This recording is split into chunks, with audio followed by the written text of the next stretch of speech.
Many Disney villains seem to meet gruesome ends in their movies, but that's not necessarily the end of the story for all of them. Some might very well still be alive. Keep watching to discover which fate was dreamt up for one villain, only to be used a few years later for another. If it finds even the slightest ray of sunshine, it destroys it. Maleficent. In the 1959 movie Sleeping Beauty, the assumption is that Prince Philip defeats Maleficent in her dragon form. After all, he throws the sword of truth into her belly and she falls off a cliff. But let's back up a minute and really examine the evidence. When Philip looks over the cliff edge, all he sees is the sword embedded in what appears to be Maleficent's shredded cloak. There's no sign of Maleficent, so perhaps she got away. Because let's get real, Maleficent is one seriously powerful bad fairy. When she faces off against Philip, she tells him he'll have to deal with her and all the powers of hell. That's full on, right? Sure, the three good fairies magically empowered the sword of truth before Philip thrust it at Maleficent, but we know their magic isn't as powerful as Maleficent's. After all, they couldn't straight up remove her curse at Aurora's christening. Disney has even shown how Maleficent could live on after the events of Sleeping Beauty. In the anthology Disney's Scary Storybook collection, there's a tale called Maleficent's Revenge. 2 years after the events of the film, Diablo the Raven comes back to life. He finds Maleficent's cloak and staff and uses the evil fairy's magic to revive her. She has another fight in dragon form with Philip, but this time she causes her own end by accidentally biting her own tail with her venomous fangs. However, she revived once, so she could do so again. The Evil Queen. The fact that Maleficent is alive and kicking in the Descendants movies suggests that she certainly does have the ability to reanimate. And she's not the only villain living on the Isle of the Lost. The Evil Queen from Snow White and the Seven Dwarfs is also a resident there, and like Maleficent, her supposed end in the original 1937 movie is pretty ambiguous too. The dwarfs chase her to a rocky cliff edge. Trapped at the top, the Evil Queen tries to lever a giant boulder to roll down onto the dwarfs, but instead of crushing them with it, the boulder plan backfires. A bolt of lightning strikes the edge of the cliff, sending her over the edge. The dwarfs gaze over the edge as the two vultures ominously swoop down to get their fill. However, we don't actually see her body. For all we know, she managed to escape. She has strong powers after all, like dark magic and witchcraft. In the Descendants movies, we see her alive and well and living on the Isle of the Lost. And she still has some of her magic mirror, so perhaps her magic powers saved her. All of this is sounding very familiar, right? Falling off a cliff, no evidence of the remains. It's just like Maleficent. And these two have another villainous accomplice in Descendants who is still alive, Jafar. At the end of the 1992 movie Aladdin, the villain Jafar is locked up as a genie in a lamp and thrown far, far away. The intention is for him to stay imprisoned in his lamp in the Cave of Wonders, bickering with his parrot Iago for no less than 10,000 years. Sure, that's not the end of him in an ultimate sense, but if you look into Jafar's fate after that, it gets really interesting.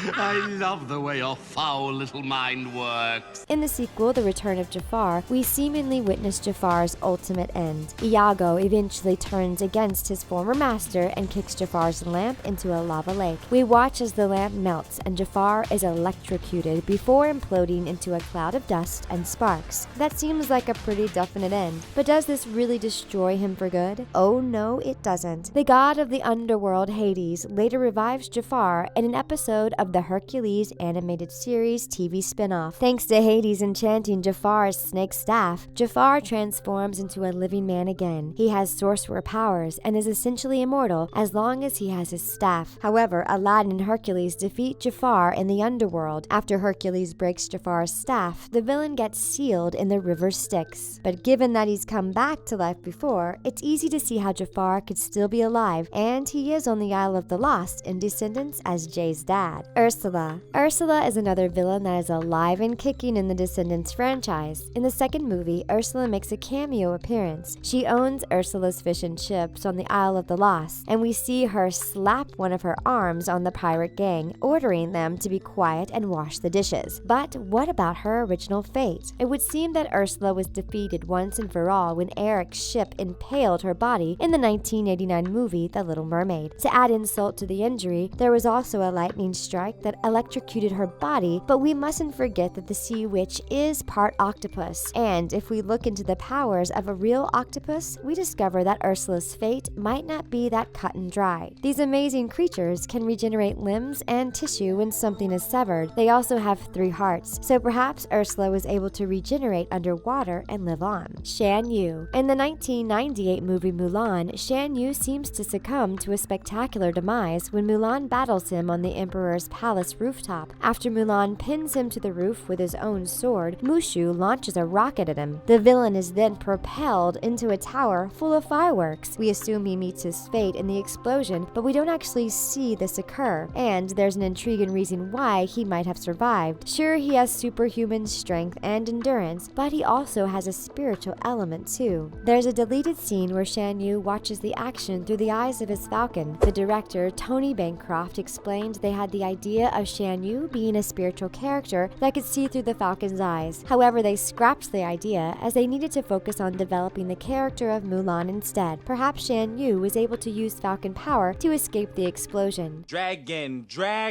not lizard. I don't do that tongue thing. Lucifer. Lady Tremaine's cat in the 1950 movie Cinderella appears to meet his end when Bruno the dog chases him out of the window. Many viewers assume that Lucifer's fate is sealed. However, in the movie itself, we don't actually see what happens to him after he shoots out the window. As we all know, cats typically land on their feet, and there's a saying that cats have 9 lives, so we've also seen what's called an uncut version of the scene on the internet that shows Lucifer actually falling and splatting on the ground. And it leaves us with no ambiguity as to what happened to the cat. However, many fans don't consider this to be a genuine Disney deleted scene, and there's no evidence elsewhere that this happened. Regardless of that, Lucifer does certainly live on. In the straight-to-video sequels, in the second movie called Dreams Come True, we see Lucifer fall in love with a snobby palace cat called Pom Pom. In the third movie, A Twist in Time, Lucifer is still owned by the wicked stepmother. Lady Tremaine reverses time with the fairy godmother's wand and turns Lucifer into a human coachman. Dr. Facilier. Dr. Facilier's end in the 2009 movie The Princess and the Frog is a more unusual demise compared to many other villains. When Tiana in frog form destroys Facilier's talisman, his friends from the other side arrive to take him away. They intend to collect the Shadow Man's soul, as he's failed to repay his debt. We see his shadow, and him, being dragged into their spirit realm through the voodoo mask. As they vanish, they leave behind only a tombstone with Facilier's name and face engraved onto it. Although this seems to confirm the witch doctor's death, it's not necessarily the end. As we've seen with Jafar, spirits can be revived to become living people in the other realms, and we do see Facilier alive and well in another kingdom.